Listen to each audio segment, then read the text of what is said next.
Is there a way to interpret dreams? Yeah, there is, but if you're worried about being right, there's not.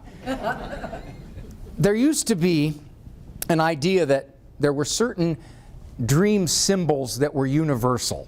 And by that I mean that if you dreamt something, it pretty much meant the same thing to most people. Sigmund Freud called dreams the royal road to the unconscious. What he meant by that was when you're asleep, your defenses are down. So this stuff starts to percolate. I've had people call me and say, I have this dream about me committing this very serious sin. Does that mean I really want to commit this sin? No, it doesn't. It doesn't mean that at all, okay? For a serious sin, you have to have the will. But what happens in dreams, they are somewhat interpretive individually.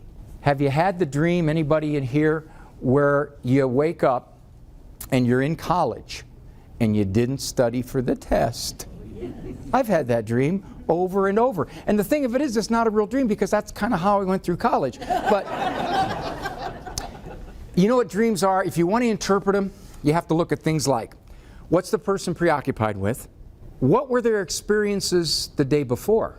Say, for example, I'm walking down the street and I see some guy that looks like somebody that I knew, but I didn't think anything of it at the time. I just saw him and I kept walking. That night, I dreamt about the person that I knew, and I'm thinking to myself, why were they in my dream? Because there was this tenuous association between the person I saw walking on the street who looked like a friend of mine. So in answer to your question, there are no universal symbols. There are individual ones.